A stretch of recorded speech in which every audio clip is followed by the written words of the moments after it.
Good morning, students. How are you? Hope all are fine and safe at home. Welcome in our video. Students, today in this video, we are going to start a new chapter from science book, that is chapter number 14, Fabric from Fiber. Students, in this chapter, we will discuss about how the fabric is formed from fiber. So, we are going to start reading. We need clothes to protect ourselves from heat, cold, rain, and germs. Early human beings wore clothes which are made from plant leaves or animal skin. Students, all of you know that we need clothes to protect ourselves from heat, cold, rain, and germs. हम clothes इसलिए पहनते हैं क्योंकि clothes हमें heat, cold, rain और germ से बचाते हैं. जो अर्ली वुमेन होते थे, अर्ली वुमेन मतलब जो आदि मानव थे, they wore clothes which are made from plant leaves और एनिमल स्किन. वो जो एनिमल्स की स्किन होती थी उसको ही पहनते थे एज ए क्लॉथ, और जो प्लांट्स के लीव्स होते थे उनको वो अपने क्लोथ्स की तरह वो पहनते थे. Nowadays clothes are generally made from long threads called fibers. आज के दिन में जो क्लोथ्स हैं वो फाइबर से बनते हैं. The fibres are either woven और knitted to make a fibres. उन फाइबर्स को, उन धागों को या तो नीचिड किया जाता है या उनको बनाया जाता है सो दैट हमें फैब्रिक मिल सके. The fabric is then used for making clothes which we wear. उन फैब्रिक से क्लोथ बनाए जाते हैं जो हम पहनते हैं. The nature of clothes that we need to wear varies from season to season and from place to place. हम किस तरह का कपड़ा पहनते हैं ये डिपेंड करता है सीज़न पर और डिपेंड करता है हमारी लोकेशन पर, हमारे प्लेस पर कि हम कहाँ पर रहते हैं. अगर हम हिली एरिया में रहते हैं जहाँ पर ठंड ज़्यादा होती है तो हम वुलन क्लॉथ्स ज़्यादा पहनना पसंद करते हैं, और अगर हम ऐसे एरिया में रहते हैं जहाँ पर गर्मी ज़्यादा होती है तो हम कॉटन और लिनन क्लॉथ्स पहनना ज़्यादा लाइक करते हैं. Students, do you know the word sari comes from a Sanskrit word which means cloth. Students, sari is comes from the Sanskrit word that means cloth, and saris were first mentioned in the Vedas way back in 600 BC. Now we are going to discuss about the two types of fibers that are natural and synthetic fibers. Fibers can be classified in two types, namely natural fibers and synthetic fibers. Students, fibers को two types में classify किया गया है. The first one is natural fibers. Natural fibers means which are obtained from the natural sources. जो natural sources से मिलते हैं that are natural fibers. For example, जो plants और animals से मिलते हैं that are natural fibers. Fibers obtained from plants are known as plant fibers, and fiber obtained from animals are known as animal fibers. And example of plant fibers are cotton, jute, coir, linen. All these are plant fiber, and wool and silk are animal fibers. So all these are natural fibers. Clear? Now we are going to discuss these type of fibers one by one. The first one is cotton. It grows on plants. Plants पर grow करती है. Cotton कहाँ grow करती है? Plants पर grow करती है. Cotton plants grow well in black soil. Black soil is fine as it remains dry from top but remains the moisture inside this help the plant to grow. Students, जो cotton plant होती है वो ज़्यादा अच्छे से grow black soil में करती है, बिकॉज ब्लैक सॉइल जो होती है वो टॉप से ऊपर से ड्राई होती है बट वो अंदर से उसमें मॉइस्चर होता है, नमी होती है. ओके, सो दिस टाइप की जो सॉइल होती है ब्लैक सॉइल वो कॉटन प्लांट की ग्रोथ के लिए अच्छी होती है. Warm and humid climate having temperature over than 16 degree provide the most suitable condition for the growth of cotton plant. So students, cotton plant के लिए कौन सी सॉइल की ज़रूरत होती है? ब्लैक सॉइल की ज़रूरत होती है, और जो टेम्परेचर है, जो क्लाइमेट है, वो वार्म एंड ह्यूमिड होना चाहिए, गर्म एंड, और उसमें नमी होनी चाहिए, ह्यूमिड मीन्स नमी, okay. And the temperature is over than 16 degree, और कॉटन प्लांट के लिए टेम्परेचर कितना होना चाहिए? 16 डिग्री से ज़्यादा होना चाहिए, okay. Cotton is obtained from the fruit. Cotton किससे ऑब्टेन्ड होता है? Fruit of the plant, plant का जो फ्रूट होता है, that is known as bolls.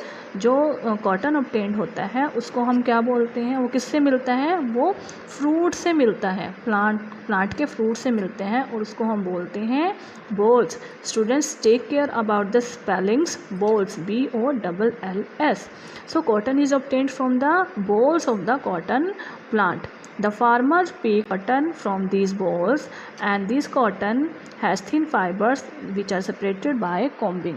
जो farmers होते हैं वो plant से इन balls को collect करते हैं, और फिर उससे थिन फाइबर्स को सेपरेट किया जाता है, अलग कर लिया जाता है, and this process is known as combing. The next is jute. Students, jute is obtained from the plant. Jute भी हमें प्लांट से मिलता है, and it is known as golden fibres. Why it is known as golden fibre? Because of its colour, क्योंकि jute plant का जो colour होता है डैट इज़ गोल्डन, वो गोल्डन होता है। जूट का कलर कैसा होता है? गोल्डन होता है, that's why it is known as golden fibre. And it is obtained from the bark of the jute plant, okay, and it grows well in alluvial soil, okay. Students, cotton is obtained from the bolls. Cotton जो होती है वो boll से मिलती है, okay. Cotton is obtained from the bolls. Cotton हमें boll से मिलती है, और जो जूट होता है वो हमें बार्क से मिलता है, ठीक है। जूट हमें बार्क से मिलता है, कॉटन हमें बोल से मिलती है, क्लियर। और कॉटन के लिए ब्लैक सॉइल अच्छी होती है, और जूट के लिए एल्यूवियल सॉइल बेटर मानी जाती है, ओके। एल्यूवियल सॉइल में जूट प्लांट अच्छे से ग्रो करता है। Jute plant uses the fertility of soil to a large extent. Jute plant fertility, soil की फर्टिलिटी को लार्ज एक्सटेंट में यूज़ कर लेता है, मीन्स जो की उपजाऊ शक्ति होती है उसको वो ज़्यादा मात्रा में यूज़ करता है।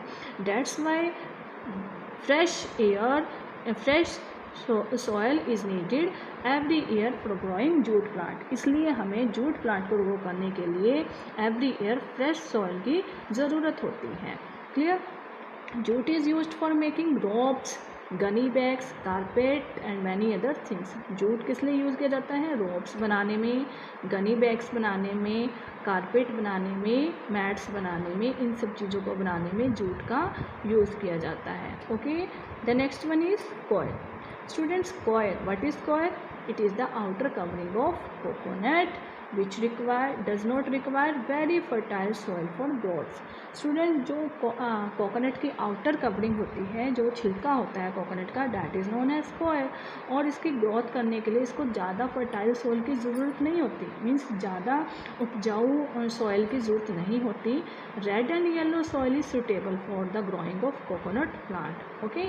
And coir is used for making ropes, fruit mats and mattresses। ropes, fruit mat and mattresses बनाने के लिए क्या यूज़ किया जाता है? coir यूज़ किया जाता है। The next one is linen। linen is also obtained from the flax plant, okay। linen flax plant से मिलता है, and alluvial soil and deep loam soil is needed for it। alluvial soil और deep loam soil means रेतीली, जिसमें रेत होता है, वो ऐसी लैंड, ऐसी सॉइल इसके लिए होती है, ज़रूरत होती है। And the linen products are apron, bags, towel, bed covers, apparels, clothing, okay. तो जो लिनन है वो हमें फ्लैक्स प्लांट से मिलता है, और इसके लिए एल्यूवियल सॉइल और डीप लॉम सॉइल की ज़रूरत होती है। And the product which are made from linen are apron, bags, towel, bed cover etcetera, okay. Students, next one is wool. It is obtained from the body coat of animals, okay. Animals की body coat से मिलता है, जैसे animals like sheep, goat, camel, okay.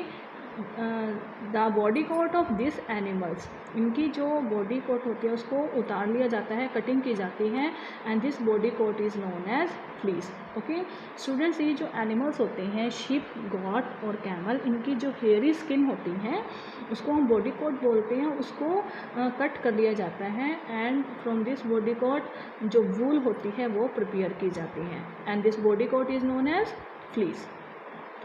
The next, that is obtained from the animals, obtained from silkworm. Silk is obtained from silkworm. Silkworm होता है रेशम का कीड़ा, okay, and the silk is obtained from silkworm.